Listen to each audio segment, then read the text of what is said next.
Hello and welcome to UX Transitions, where I talk with guests who have made a career change into UX. I'm Robert Crane. My guest today studied business in 3 different countries. She served in various business roles and works for a number of international companies. 3 years ago, she decided to pivot to UX and has been leading teams in a number of UX fields. I'm very pleased to welcome Valerie Tham. You grew up in Singapore. Could you tell the listeners a little bit about your background? Thank you, Robert. Before I mention that, I also want to share with the listeners a little bit on how I get to know Robert. I started taking a design boot camp back in 2020. So Robert was my assigned mentor, and he walked me through the entire program. So I just want to take this time and to really thank Robert because he's one of the most passionate designers I've seen. Yeah. I'm very humbled to hear that. Thank you so much, Valerie. But let's go back to that question again. So you grow up in Singapore. Yeah, so I was born and raised in Singapore and studied all the way through university. So Singapore has one of the most vibrant tech scenes in the world, and it attracts many talents from all over the world. What makes it, in your opinion, so attractive? Yeah, I think first thing is that in Singapore, English is our first language, so it Mhm. makes doing business much easier than other countries. Secondly, we know that Singapore is really small in terms of our land size. We capitalize a lot on human talents, so our government has made it very business friendly. For companies to set up their headquarters in Singapore, and one of the ways is through making corporate tax a lot more attractive as compared to the rest of the world. Yeah. So I think one thing that is coming more and more prevalent is also the ability to speak Mandarin. Singapore is made up of 3/4 Chinese, if I'm if I'm not wrong, but it's approximately there. And I think the ability to speak both English and Mandarin has make Singapore even more attractive as a place for tech companies to set up their headquarters. Could you explain for the listeners who aren't familiar with UX what it is and why it matters? All right. So I don't have the textbook definition, but to me, UX is designing products or even services by putting yourself in the shoes of the users and really trying to, understand what is their, needs, their behavior, the emotions and feelings when they interact with the journey or the company itself. Yeah, and trying to make their lives better. So UX design experienced a rise in interest during the pandemic, and it continues to be considered an attractive career choice. What made you to decide to pivot to UX? I actually had my first job in the wines and spirits industry. And back then, I was at first a management trainee for 2 years where I get to experience different roles. And afterwards, I was assigned to a permanent role. And that was when I started learning about, the agile framework, the scrum. So I got more interested in tech. But at the same time, I felt that I was being quite limited in my role because it was not a technology driven company, and so there wasn't much room for me to grow. Then I started kind of like listing down, okay, what are the other career options that I could go for? What are probably a next step for me? And UX just came into the picture because in a agile framework, you have designers in there, and I got a little bit more interested in what a UX designer does. And then I realized that, it was a blend of data, it was a blend of business, a blend of understanding of users, which touched a little bit more about the humanities. That made me go into UX. There are many boot camps, and many people choose UX boot camps over other forms of education. What was your reason to do a boot camp? I think mainly for its flexibility. If I lay out all the options that someone can do is a self-paced or like self-learn path where you just go through a lot of YouTube resources, websites, and I think there are so many great resources up there. And then on the other side is you go straight, you leave your job and go straight into university and relearn the fundamentals and get a proper certification in that field. So for me, I think going on a self-paced, self-learn course is a little bit more unstructured. So I wouldn't know what I don't know. Back then, I didn't have any designers in my circle of friends, in my network. I didn't have someone who was already in the industry who could guide me along that path. And also going into full-time study was something that I was not ready to go for. I wasn't ready to leave my job and just going to study because I don't know what the future may bring for if I were to make such a drastic move. So I think bootcamp is kind of like a sweet spot in the middle Mhm. where you can still have hold on to your full-time job and still study at the same time and decide along the way whether this is really the correct or the right career decision for you. Yeah. You told me that when you were young, you were very active in art and you even won several awards. And with that background, did you find it difficult to master the design aspect of UX? Yeah, Robert, I don't see myself as really, really trained in art or design, but I think having the formal exposure or having like that eye for design helps me to make the UX design enjoyable.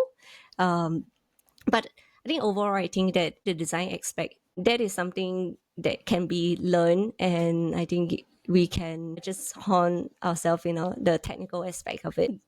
Um, all in all, UX is very broad, and you just gotta find where you're good at and work towards your strengths. So, Design is, of course, an important aspect of UX. mm, Another important aspect of UX is research. And it's probably one of the biggest challenges for many people to overcome in a UX bootcamp.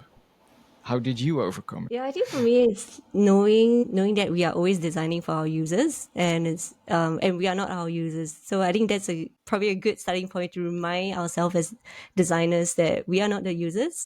Sometimes just a good way to start is talking to users, and you find out that how different your users think than you do. I do think that my previous experience in I think in business where I studied marketing and have modules relating to marketing research does help, especially in the quantitative aspects of designing a survey, making sure that it's not biased. I did struggle a bit with the qualitative aspects of just interviewing users, but I think at the end of the day, just reminding ourselves that interview is just like a conversation. So your users is more than willing to share their experiences with you, and then from there we get better as we interview more users. But I think some practical tips that I can give as a user researcher is having very clear research objectives. It's not about the UX research method, but about what you need to find out that informs the method that you need to go. Another practical tip for conducting research is that you, before running any survey, you just share it with someone else, preferably someone who is not in the working team, so Hmm. that they can point out the blind spots for you. And also, how much time do we have for this research project? So, how difficult was it for you to land your first UX role after graduating from the UX bootcamp? I remember even before I graduated from the bootcamp itself, I have decided to leave my job without a new job. So but I think that was a very intentional decision of mine that I really want to make that career shift. And I was going to spend my time on building up the skills that I needed to find myself a job in UX. It's by coincidence that I landed myself into my first UX job. So I remembered that back then when I was transitioning out of the job, I was contacted by a headhunter for a program manager role. So towards the final interview, I did not made it to being given an offer, but the hiring manager remembered that I was so passionate about UX and he recommended me to another hiring manager who was looking for a role that requires UX experience. So that was how I got my first UX job. So, when you started out in your first UX role, what Mm. types of projects did you do? And did you receive any support? When I first got my UX role, I think it was more like a hybrid role between business operations and UX. There was designing the user journey, looking at our NPS scores. How do we look at ways to improve user studies? So that was how I started. My first few UX kind of projects are more about designing the customer experience. I remember we bought over a food delivery app and we had to design the communication journey from scratch. And that was really fun because we look at the riders, the restaurants, and also the end consumers, and what do we inform users at every step of the ways. And in your first role, did you experience self doubt or imposter syndrome? And how did you address it? I think I have that all the time with me. My manager was really encouraging throughout the whole process. I remember that when I first joined the company, he would always find opportunities for me to get involved in. And that really helped me in my UX journey. So I remember that he was working on projects and he could say, "We have a problem. Let's call the expert in. So let's get Valerie in." I was being called an expert when I was just fresh out of bootcamp, new to the industry. But I think that's where you really challenge yourself and do your best job for the sake of the customers and for yourself as well. You were very lucky that you have people around you who support Yeah. you. We've already mentioned before, you are a manager. That means that you know a thing or two about being a manager. So, what does the work of a UX manager look like? And how is it different from that of a UX designer? Right. I think when you're a UX designer or more like an individual contributor, your focus and energy is very much spent on honing the craft, on making sure that the user journey is as best as it can be. However, when you move into a UX manager, your focus tends to shift to projects prioritization and also communications with the stakeholders. So prioritization is one that a UX manager should look at. I think sometimes it depends on the organization as well. Sometimes advocacy is needed. Thankfully, I'm in one company that really embraces UX and UX research. You could be in a positions where people just don't care. So you need to make a case out of it. Yeah. The tech industry has historically been male dominated, and although there has been progress in recent years, gender inequality remains a significant issue. How do you reflect on this, and what role should a manager play in addressing this? Mm, so on the topic of gender equality, I can consider myself as very fortunate because there has just been so many women leaders around me that I don't feel that there was an impact. I know my previous CEO, he was a firm supporter of promoting women in leadership, and that really helped to make the whole working environment a lot more balanced and cohesive. I do remember that one time there was a candidate who was interviewing for a role. So I was the first interviewing manager. And then subsequently, she went with subsequent rounds with my line manager and then our chief product officer.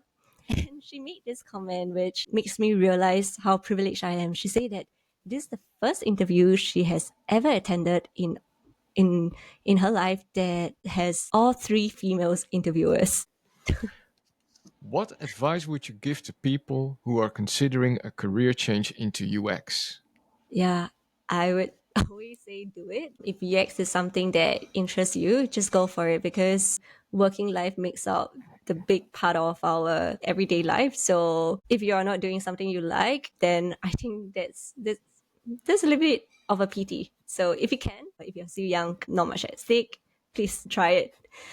You can also look for potential openings into UX or product related positions because there are always companies who are at the start of the journey embracing UX. So you may be their first UX hire, and your experience and your knowledge in the industry about the customer, about the company, about the business matrices, I think that's very valuable and that would really help you together with your UX skills to be successful in the role. So I just believe that not all jobs requires you to, not all transitions into UX requires you to quit your job. Yeah.